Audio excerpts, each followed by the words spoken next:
Vamos então abrir a Bíblia, Atos, a gente está lendo aqui o livro de Atos, capítulo 1. Hoje a gente continua nesse terceiro sermão dessa série, versículos 15 a 26. Se você não tem uma Bíblia aí, vai ser projetado, se você tem no celular, no tablet ou de papel, acompanha também aí, para que a gente esteja aí indo e voltando no texto e poder acompanhar durante a mensagem, a pregação da palavra do Senhor nesse livro, né? O livro de Atos, como a gente já falou aqui, um livro que narra a vida da igreja após a morte e a ressurreição de Jesus. Então, o que aconteceu depois, como é que a igreja continuou, como é que aqueles apóstolos continuaram, o que aconteceu naquele momento, e esse livro vai narrar aqui para a gente esses episódios, esse período. Atos 1, de 15 a 26, diz o seguinte: naquele dia estavam ali reunidas cerca de 120 pessoas. Pedro levantou-se no meio dos irmãos e disse: irmãos, devia-se cumprir a escritura que o Espírito Santo predisse pela boca de Davi acerca de Judas, que foi o guia dos que prenderam Jesus, pois ele era contado como um de nós e teve parte neste ministério. Ele adquiriu um campo com o pagamento do seu pecado e, precipitando-se de cabeça, arrebentou-se no meio e de todas as suas vísceras se derramaram. Forte, né? E todos os habitantes de Jerusalém ficaram sabendo disso, de maneira que na própria língua deles esse campo se chama Aceldama, isso é, campo de sangue. Porque no livro de Salmos está escrito: fique deserta a sua habitação, e não haja quem nela habite, e outro tome o seu lugar. Assim é necessário que dentre os homens que conviveram conosco, todo o tempo em que o Senhor Jesus andou entre nós, começando desde o batismo de João, até o dia em que dentre nós ele foi levado aos céus, um deles se torne conosco testemunha da sua ressurreição. Então apresentaram dois, José, chamado Barsabás, também Justo, e Matias. E orando disseram: tu, Senhor, que conheces o coração de todos, mostra qual destes dois, José e Matias, tens escolhido, para assumir lugar nesse ministério e o apostolado do qual Judas se desviou, indo para o seu lugar. Então, tiraram sortes, e a sorte recaiu sobre Matias, e desse modo, ele se juntou aos 11 apóstolos.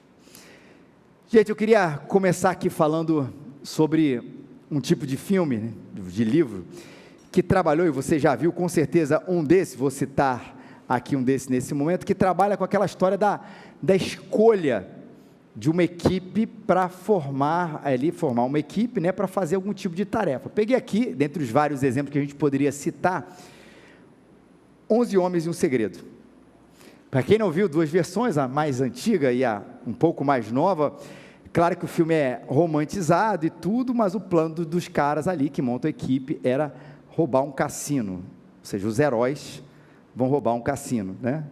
Coisas que filmes proporcionam para a gente.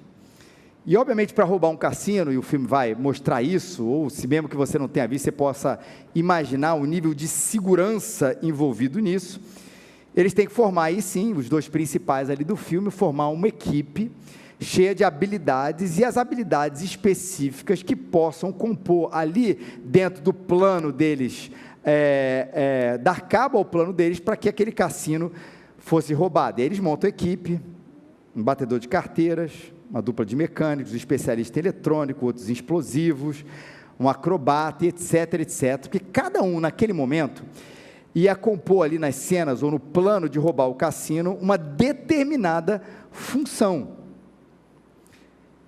E todo mundo que já montou algum tipo de equipe, e não precisa pensar em filme, não precisa pensar nem necessariamente em esporte, mas talvez até mesmo no seu ambiente da sua empresa, pensa alguma coisa parecida com essa para montar uma equipe. Ou seja, se você precisa montar uma equipe que vai dar cabo a um restaurante, você sabe, você já imaginou, além do óbvio, né, da pessoa da cozinha, do garçom, aquilo que é necessário, as pessoas específicas para que aquele restaurante seja ali montado. Se você quiser construir uma casa do zero, você vai ter alguém que vai precisar planejar aquela casa, alguém que vai executar ali aquela construção, alguém que vai pintar, alguém que vai decorar, e o mais importante, que normalmente sobra para você, alguém que vai pagar aquilo tudo.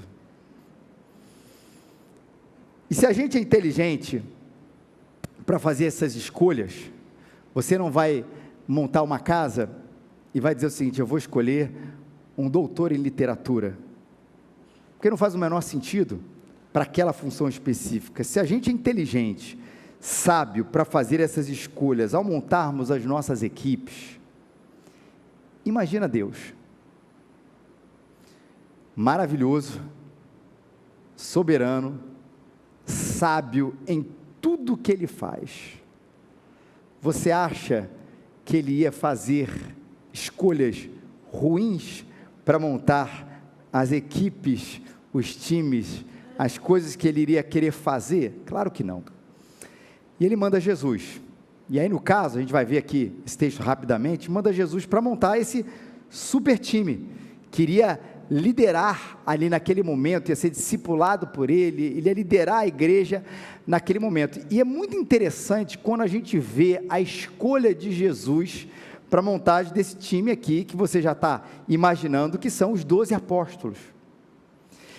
Jesus faz isso debaixo de muita, mas muita oração.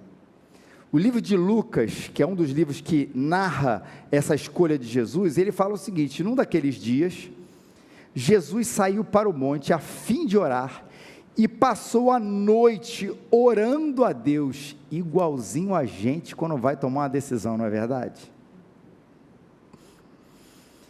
Passou a noite inteira orando para Deus.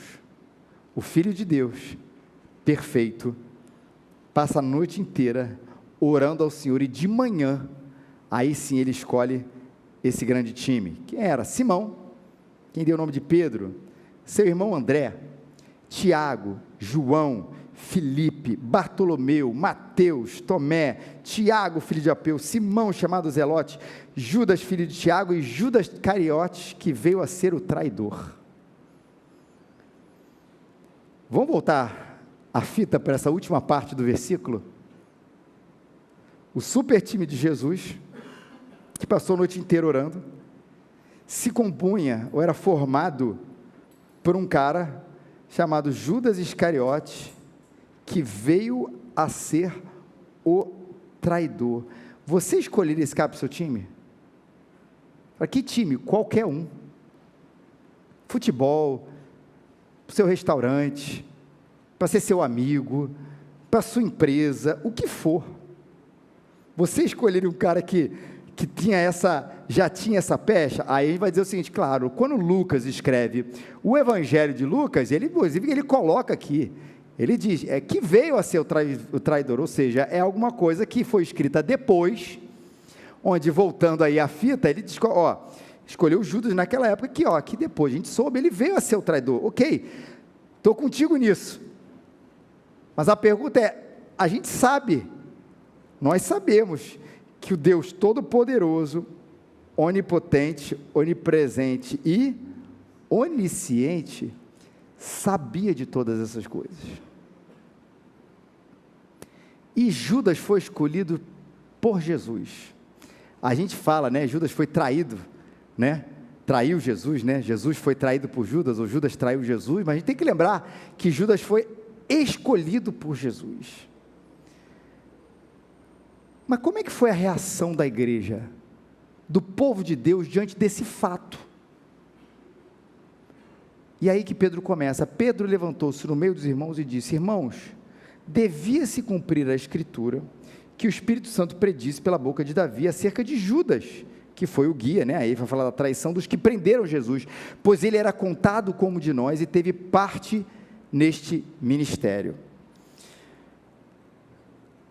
A leitura de Pedro sobre a situação, ela é muito interessante, em segundo lugar, porque ela vai citar as escrituras, que é o nosso segundo ponto aqui, mas porque ele percebe, na verdade, toda a condução de Deus.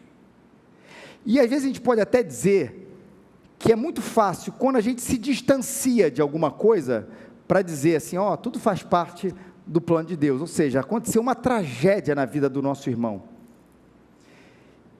e por mais que nosso irmão em Cristo, de um amigo nosso, e por mais que a gente possa se condoer desse fato, Você possa olhar para a vida de uma pessoa que está aí perto de você, do seu amigo, e falar assim: rapaz, o que ele está passando é muito difícil.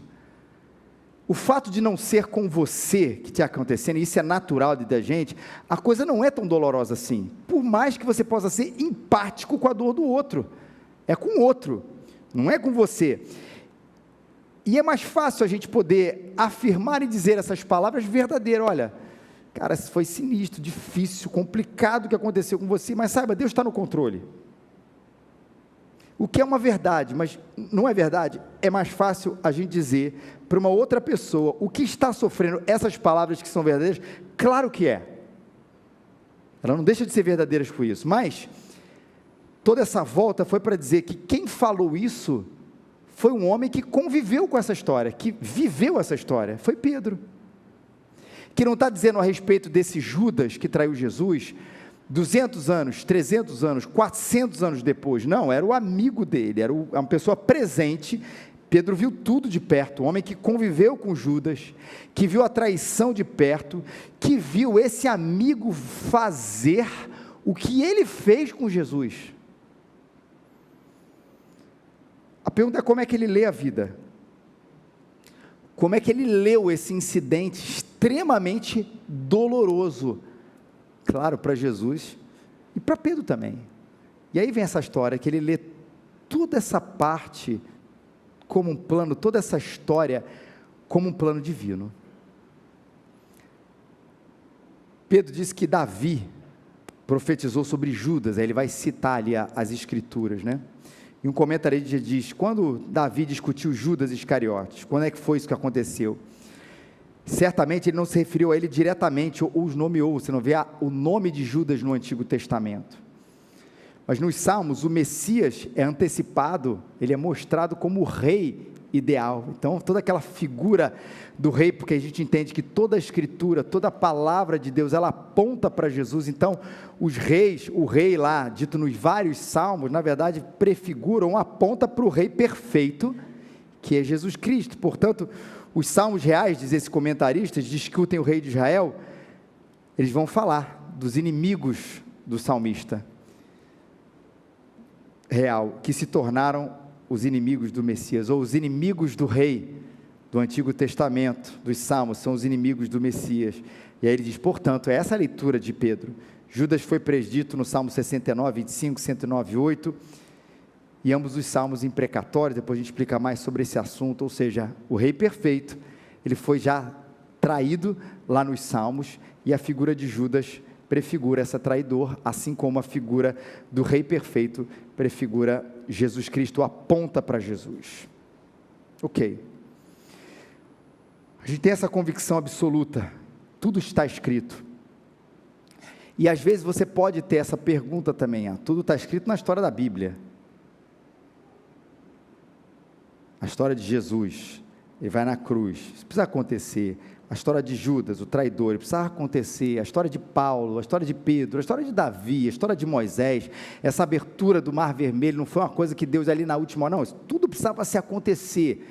Mas a pergunta é, quando a gente olha para a Bíblia e percebe esse controle de Deus no meio disso tudo, foi só para esses homens? Ou seja, a Bíblia assim, naquele momento do ano primeiro da vida, até a morte de Jesus, até o último livro do Apocalipse ali, aí sim, tudo está ali debaixo do controle de Deus, mas o nosso dia não é verdade. Não é isso que a Bíblia nos conta a respeito da nossa própria vida. Ele não está interessado apenas naqueles primeiros grandes episódios, mas ele continua reinando soberano sobre todas as coisas, inclusive sobre a minha e sobre a sua vida. O controle de Deus é presente de ontem, hoje e eternamente. Vamos lá, o que isso quer dizer para a gente? Que nós vamos viver, assim como Pedro, assim como Davi, assim como tantos outros, esses mistérios inexplicáveis sobre a existência humana. E ainda assim, como Pedro faz aqui, reconhecer a soberania e o cuidado de Deus na nossa vida. Porque a história que Pedro conta, ou que ele vai lembrar a respeito de Judas, não é uma história bonita.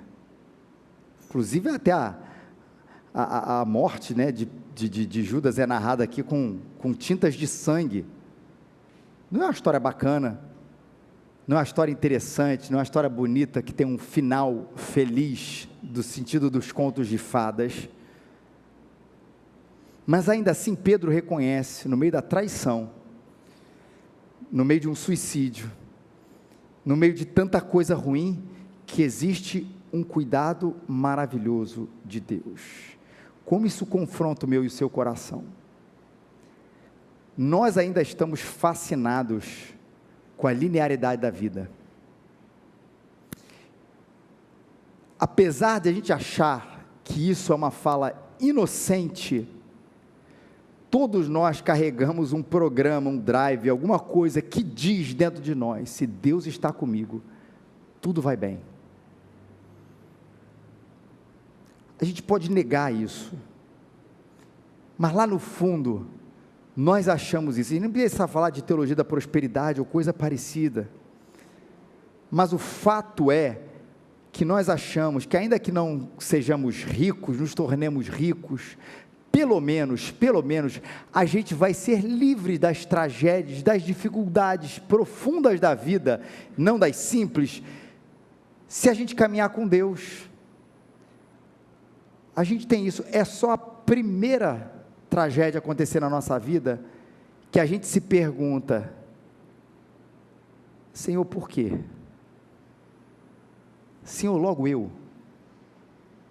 Todo mundo já fez essa pergunta, todo mundo clamou isso do dentro do seu coração, e é interessante como Pedro faz isso.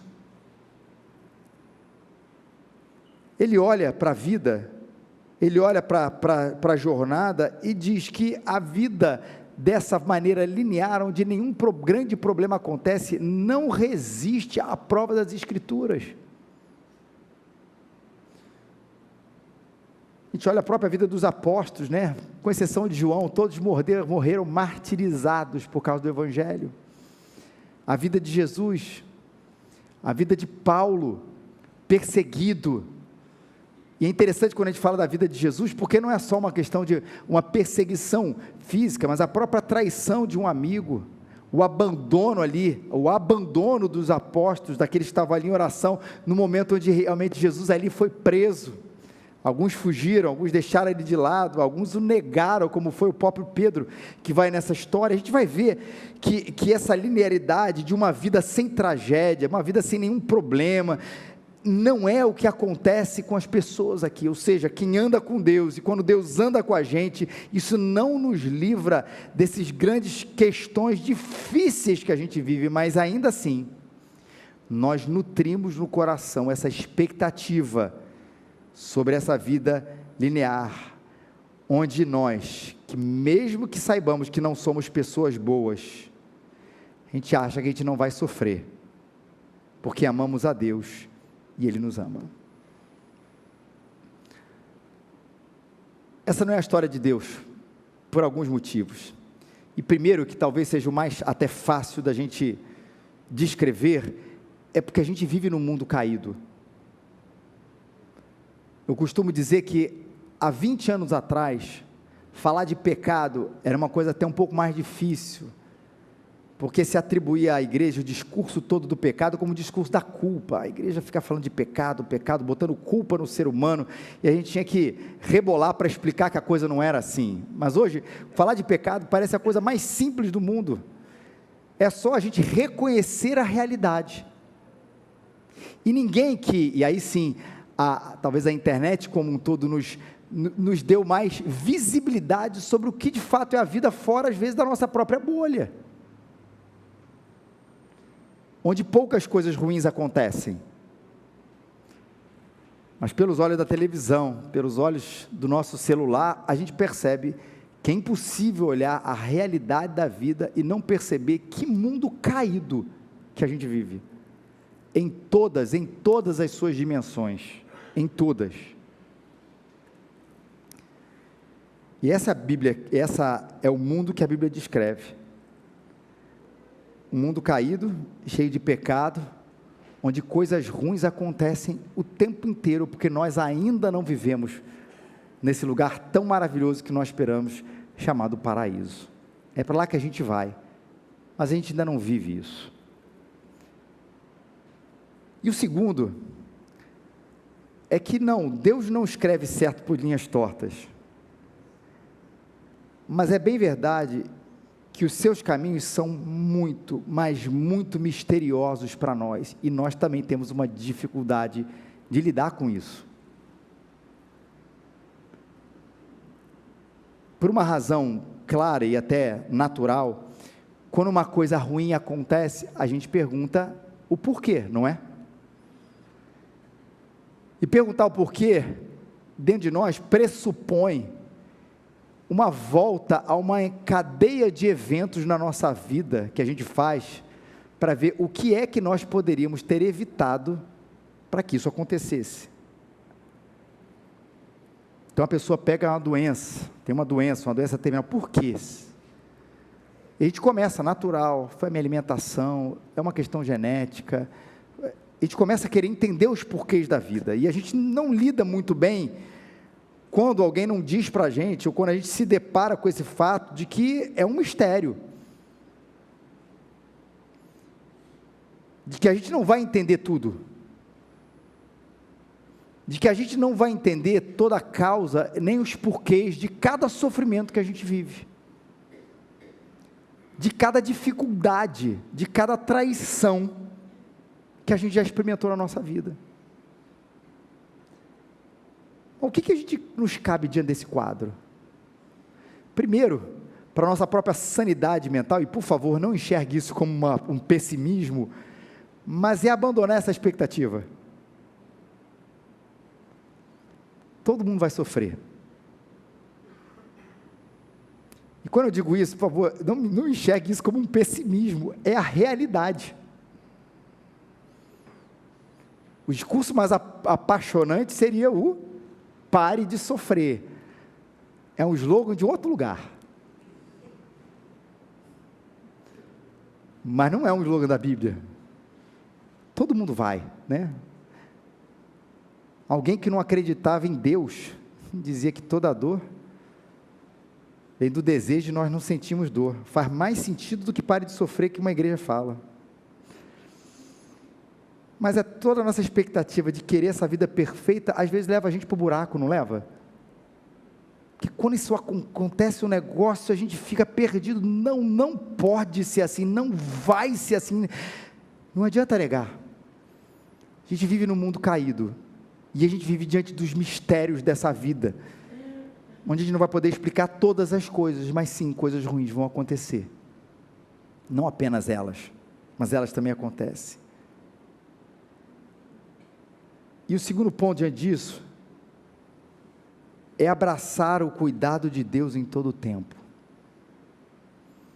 ou até talvez refazendo essa frase, sentir o abraço de Deus por nós em todo o tempo, mesmo diante do inexplicável, mesmo diante das mais estranhas surpresas, que a gente chama que a vida nos oferece. Essa foi a atitude desses homens aqui, de Pedro. Aconteceu, Deus estava no controle de todas as coisas, e citando um outro salmo, Salmo 34, em todo o tempo, eu louvarei o Senhor, e eu me renderei aos seus cuidados, diante da vida e das suas surpresas estranhas, sabendo que Ele toma conta de tudo, ainda que eu não entenda, e ainda que isso seja tomar conta, afirmar isso diante de uma surpresa ruim, complicada, traumatizante na minha própria vida.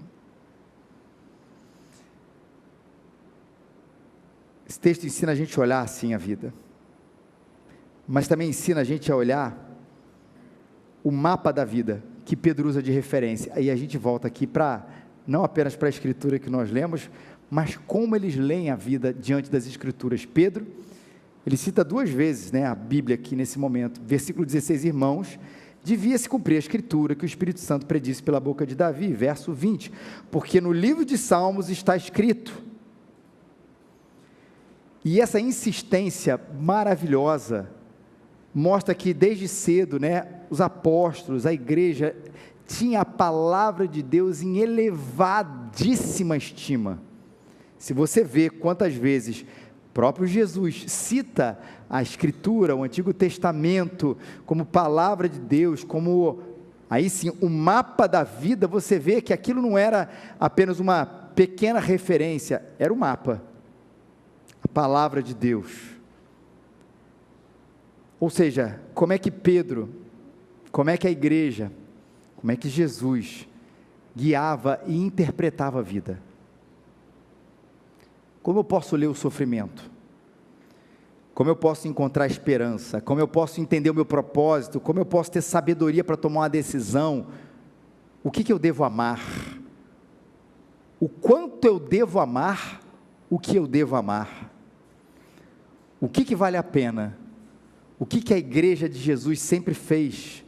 Ela olhava para as Escrituras, para entender a vida e encontrar nas histórias, nas narrativas, na sabedoria. A Bíblia é um composto de 66 livros, cada um com um jeito diferente, mas encontrar nesses jeitos diferentes, a maneira como a gente pode entender e viver a nossa vida. E nós? Eles faziam isso, e a gente? Porque todo mundo usa alguma coisa para entender a vida. Quando a gente entende que não existe neutralidade nisso, a gente fica até mais confortável para admitir, sim, eu vejo a vida de algum jeito. Todo mundo tem uma bússola que guia a vida. A grande pergunta é qual é? E lá no fundo a gente precisa descobrir, porque nós temos uma. Estou até apontando aqui a principal que a gente faz, é o nosso próprio entendimento, o nosso coração. Mas a nossa bússola não precisa ser essa, aliás, ela não deve ser essa. A nossa bússola, o nosso mapa, precisa ser a santa, infalível e maravilhosa palavra de Deus, para que dela flua as respostas, para que dela flua as perguntas importantes, porque dela flua os princípios, a verdade de como a gente deve ler e viver essa vida inexplicável em muitos aspectos, e explicável em outros, que a gente vive.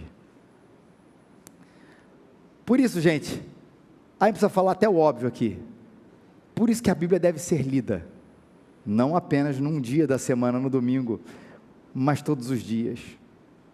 Ela precisa ser lida para que a gente tenha sabedoria, ela precisa ser lida para que a gente seja cheio daquela verdade, ela precisa ser lida para que a nossa vida seja guiada por aquela verdade, porque se a gente não fizer isso, saiba, não existe um coração neutro, todos nós seremos cheios de outra sabedoria, todos nós seremos cheios de outra coisa, todos nós seremos guiados por outras referências, todos nós seremos guiados por outras referências, se o nosso coração não estiver cheio da palavra de Deus, mas a declaração do povo de Deus, ela é outra, é sim uma declaração de guerra, contra nós mesmos. Nós não seremos assim, eu não serei guiado por mim mesmo, eu não seguirei meu coração, eu vou ser parte de um povo, que confia no seu rei, no seu Senhor, eu vou ser parte de um povo, que tem um guia, que não é apenas um pequeno guia, mas é o Criador de todas as coisas, as visíveis e as invisíveis, que controla o tempo, a história, o espaço, todas as coisas, e que me deixou esse mapa, para que eu, me debruçando diante dele, em companhia com o seu autor, que é o próprio Deus, eu pudesse ser cheio de sabedoria, de entendimento, de conhecimento, para que a vida que ele me deu, fosse completamente diferente das vidas das pessoas, que não têm a palavra do Senhor como sua referência. É um povo de Deus que confia no Senhor. E o que Deus faz com o seu povo? E a gente vai entrar no dilema em si, que o texto nos mostra, que ele tinha um dilema, Deus controla a história, aprove a ele escolher Judas, Judas traiu, essa é a história, confiamos em Deus, confiamos no fato de que Ele governa todas as coisas, ainda que isso tenha causado um sentimento de traição. Você imagina Pedro, ali aquele amigo, traindo o seu mestre, tudo isso, mas a gente tem uma questão que a gente precisa resolver diante disso. A gente precisa de um novo apóstolo. Como é que eles fazem essa escolha diante dessa realidade? Verso 24, então, orando, mais uma vez a oração, disseram: Tu, Senhor, que conheces o coração de todos, mostra qual desses dois tem escolhido. A gente vai falar das sortes, deixa eu falar primeiro da oração aqui. Deus traz sabedoria para as nossas decisões, diante das decisões difíceis que todo mundo aqui já teve que tomar. E não é uma decisão que parece, que eu e você já tomamos, que parece clara. Devo ou não devo roubar? Será que tem um texto na Bíblia que fala sobre esse assunto? Deve ser meio obscuro, deve estar lá em Provérbios, lá no meio do negócio. Está claro para a gente o que a gente precisa fazer, diante de um dilema: me corrompo ou não me corrompo? Senhor, traz sabedoria para o teu povo, para que a gente saiba o que fazer. A gente sabe, mas tem hora que a coisa não é tão clara assim, não é? Você recebeu 2 ofertas de emprego, 2 lugares diferentes, 2 empresas. Talvez você, se o nome de uma delas está na Bíblia, talvez você faça isso, né? Você leia assim: o que eu achar primeiro aqui, vai ser. As coisas não são assim. Mas a gente tem um Senhor, e a gente precisa lembrar disso, porque o texto nos lembra isso, que dirige as circunstâncias para que a sua vontade seja feita. E a gente precisa reconhecer isso na nossa vida, que ainda que a gente não escute a voz audível de Deus, a gente sabe que Ele controla as circunstâncias e faz a sua vontade prevalecer diante de dilemas que a gente tem e que enfrenta no dia após dia. Como é que foi o caso aqui? Precisava de um apóstolo e Deus proveu para a sua igreja uma liderança, não desamparou a sua igreja, assim como Deus não desampara as escolhas totais da nossa vida. Não é o seguinte: para apóstolo eu estou presente, para o seu emprego, para as questões do seu casamento, para as questões aí do seu dia a dia, aí é com você. Não, é um Deus presente em todas as circunstâncias, inclusive no apostolado, exclusivo para aquela época. O fato é que Ele não desampara a gente diante das encruzilhadas, das decisões que nós temos que tomar. O que a gente precisa diante disso? Sim, debaixo de oração. Primeira coisa que eles fizeram aqui, oração. Uma oração confiante na soberania e no cuidado do Senhor. Tu, Senhor, que conhece o coração de todos, mostra qual dos dois o Senhor tem escolhido, que por detrás das decisões humanas que nós tomamos, existe uma vontade de Deus, fazendo o que precisa ser feito, e a gente se submetendo a isso. Normalmente é mais fácil a gente se submeter quando a decisão vem a nosso favor, não é verdade? Vou falar de eleição, mas para amenizar, vamos falar de eleição na igreja. Nunca foi o caso aqui, mas todo mundo que já teve em alguma igreja presbiteriana no passado, já enfrentou crise por causa de eleição, não já? Quem não sabe, o nosso sistema presbiteriano, ele faz eleição para diácono, para presbítero, para pastor. Aí vou contar coisas que não tem nada a ver com a gente aqui, mas já teve momentos, com certeza, se você já passou numa igreja presbiteriana, né, que você fala assim: não era esse pastor que devia ter ganhado. E se você não votou nele, repito, não estou falando da gente aqui, você percebeu que o outro lado provavelmente já esbravejou, ou você achou que o cara estava tirando onda, assim, viu, a vontade de Deus foi feita. E como foi aquele que você estava torcendo e que não ganhou? Você fala assim: não foi, mas também tinha um cara que fez aquilo, tem uma manipulação, e a gente começa a fazer esse tipo de coisa, Tudo bem, é natural que a gente perceba, às vezes, processos ruins acontecendo, e inclusive se decepcione com eles. Mas o fato é que a gente tem dificuldade de submeter-se à soberania de Deus quando a decisão final não nos alegra. E a verdade é que a gente precisa, ainda que isso seja um processo, confiar que Deus está até por detrás das decisões de Judas. Por Judas.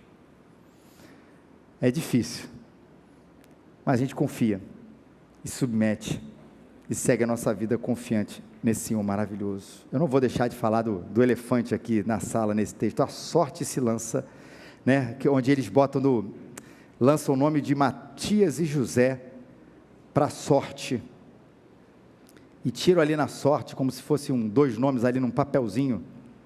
Quem que vai ser o apóstolo? Você fala assim, rapaz, pode ser assim agora? Quem vai ser o novo pastor da igreja? Quem vai ser o novo diácono da igreja? Quem vai ser o novo presbítero da igreja? Bota dois nomes, ora, tira um, fala assim, é esse. O que a gente percebe, e esse esquema de sorte, estava presente no Antigo Testamento, e a Bíblia ressalta, inclusive lá em Provérbios, a sorte se lança no colo, mas ele diz, do Senhor procede toda a decisão. Por trás desses processos, inclusive humanos, procede toda a decisão nossa. E aí, a gente faz isso hoje? Vamos ler aqui o que os nossos comentaristas, estudando esse texto, são unânimes em dizer. Era uma prática no Antigo Testamento. No Novo Testamento, depois desse texto, ela desaparece por completo. Após o derramamento do Espírito Santo, essa prática cessa.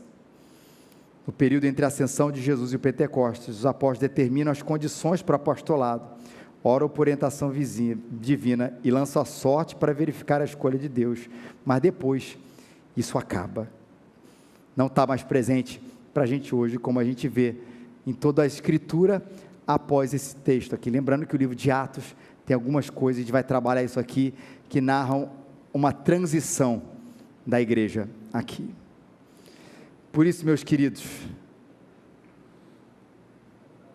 Cristo Jesus, Ele morreu pela sua vida,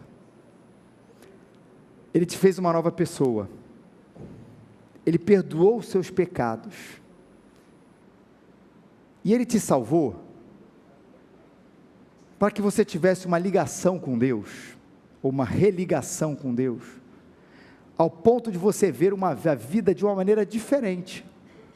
Ou seja, não é apenas o momento onde você diga assim, olha, ganhei um passaporte, vou para o céu, vou passar a eternidade com Ele, isso é verdade, mas para que você vivesse a sua vida aqui, com um outro mapa, com um outro olhar, que você vivesse debaixo de uma convicção, que ainda que estranha muitas vezes, torna a vida algo digno de viver, que no meio das incertezas que todo mundo vai passar, no meio das incongruências que a gente olha, isso não faz sentido, que todo mundo vai passar, no meio do caos, a gente possa afirmar, nós não estamos desamparados, e o Senhor me salvou para que eu não precisasse viver nesse desespero, de gente que olha para a vida e desiste dela, porque em certos momentos, todo mundo passa por isso, ela não faz sentido, mas para nós, ainda que ela continue não fazendo sentido, no sentido de que eu não consegui entender todas as coisas, eu posso afirmar uma certeza, e essa é a minha âncora, Ele cuida de mim, eu não vivo no caos, eu não entendo o que está acontecendo, mas eu não vivo no caos, há um Deus que governa todas as coisas, um Deus que nos guia à sua vontade, e que deixou para a gente, esse mapa maravilhoso, para que eu não pudesse ficar desamparado, nesses momentos onde eu confio em Deus, e leio na sua voz, ou ouço a sua voz, lendo a palavra de Deus, o que é a vida, o que é o sofrimento, como eu devo levar as coisas, para que eu possa ser guiado, numa vida de incertezas, por uma certeza, a sua palavra é a verdade. E um Deus que ajuda a gente nas decisões. Nem sempre a entendemos, nem sempre vai ser aquilo que a gente gostaria, mas a gente vai ter a certeza, ainda que a gente não ouça uma voz audível, Ele está presente, guiando a sua igreja, guiando o seu povo, guiando a minha vida, a sua vida, em direção à sua santa e bendita vontade, para que a gente não seja guiado pelo nosso coração, mas seja guiado por Jesus, que nos deixou o mapa da vida, revelado na palavra de Deus. Não viva no caos, não viva nessa incerteza, que no meio de tanta coisa estranha, Deus te salvou, Cristo Jesus te religou, para que você pudesse sentir o abraço do Pai, e a convicção do Pai, de que no meio disso tudo, Ele está cuidando da gente. Que Deus te abençoe.